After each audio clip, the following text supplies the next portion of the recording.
greca rodon, che significa rosa. Perché? Perché pare che ci fosse una coltivazione di rose che la rendesse famosa.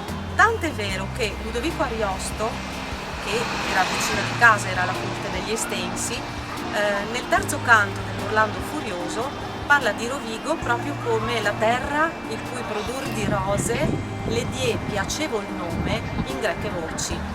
Quindi è come se attestasse l'etimologia della parola Rovigo.